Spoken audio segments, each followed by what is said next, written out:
Hey, I'm Chase, and this is All Things Random. Today, we're looking at the Tag Heuer Carrera Caliber 16.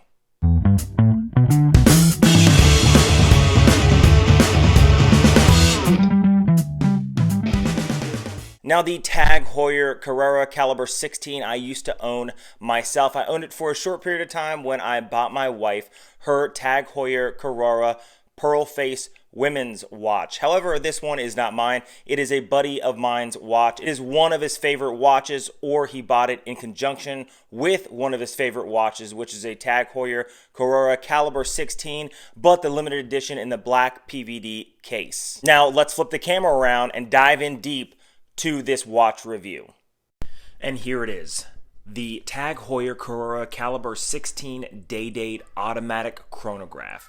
Now, no matter what you think about the company itself, this, I feel, is a very beautiful watch. Now, the sleek heritage design of the day-date chronograph harkens back to the collection's earliest racing roots, back when digital time recording was not really used and the analog stopwatch was the standard.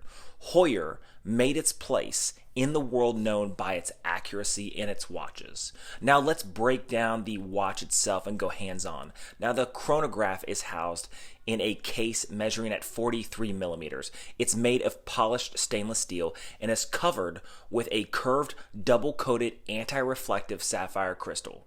The bezel is ceramic and has the tachymeter readings along the side.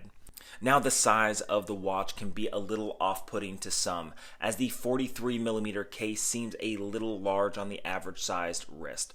The layout is very simple, with the standard crown at the 3 o'clock position, the start-stop pusher at the 2 o'clock position, and the pusher for resetting the chronograph at the 4 o'clock position. The dial itself is very beautiful in its multi-layer design, with the seconds hand at the 9 o'clock, the minute counter just beneath the 12, and the hour marker above the 6.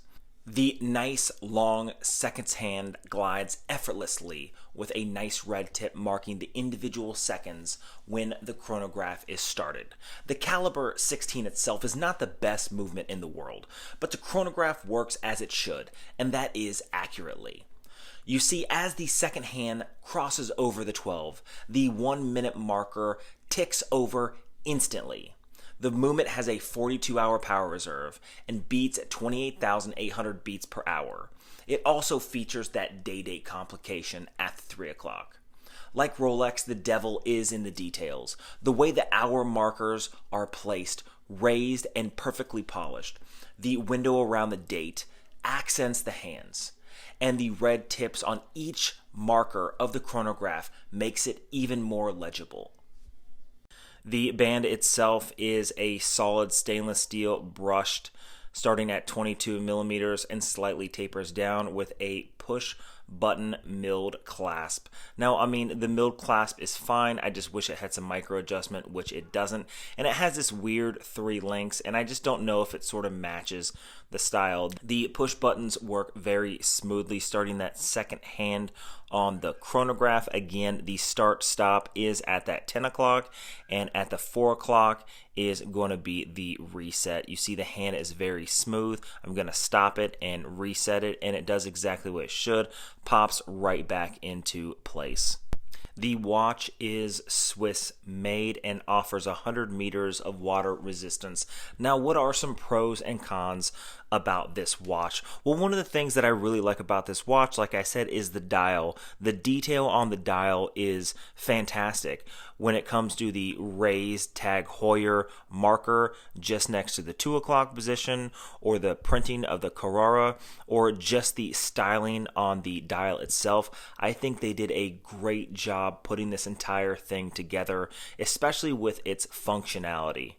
The chronograph offers a lot, I feel. However, in one of my critiques when I was reviewing the Rolex Submariner No Date, which was I think 2 videos ago, is I mentioned the fact that I was messing with this watch, and when I pulled out the crown, it was having an issue engaging with the mechanism itself. So normally what you would do is, once everything is in the stop position and reset, you would pull the crown out, and then In the first position, it would be the date change, the quick date change. And in the second position, pulling it out one more time, it would be the time change. Well, it was actually having an issue getting to that date position to quickly change the date. Then it was having an issue getting on the outside to quick change the time. And I felt like this was fairly disappointing because I know this watch was, again, $4,600 at an authorized dealer. If you spend almost $5,000 on a watch, there should be zero issue with it. And I'm not really sure if that was a one-off fluke on my end or if it's something that has happened in the past. If you own a Tag Heuer or a watch that does that, leave a comment down below. I would like to hear more if this is something that is an actual continuing issue.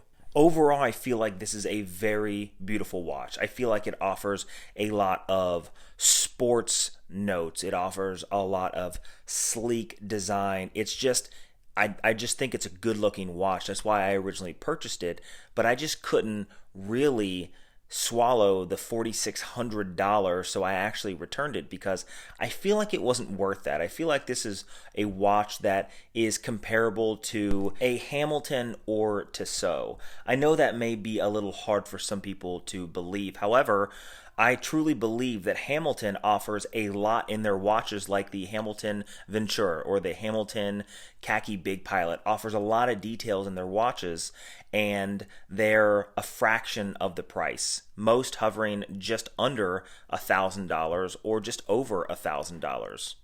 But enough tag bashing. You can do what you want with your money. I picked it up originally because I really loved the way it looked. I just would rather pick it up on the used market if I was going to purchase it again. Now let's talk about the lume on the watch. The lume is not really desirable because, it is just a chronograph right here. Just the hands light up in that luminescent green. Now here's one more quick shot of the movement in the back. It is slightly pearlaged. However, it's not really too decorated. I wish that they offered a little more of a viewing window for that chronograph. Now, on my 7¼ inch wrist, you see that it sits a little large. It is slightly bulky, but you know what? Overall, I think that it is a good looking watch. Not a big fan of the band. Again, I like the leather strap that came on my buddy's limited edition black PVD.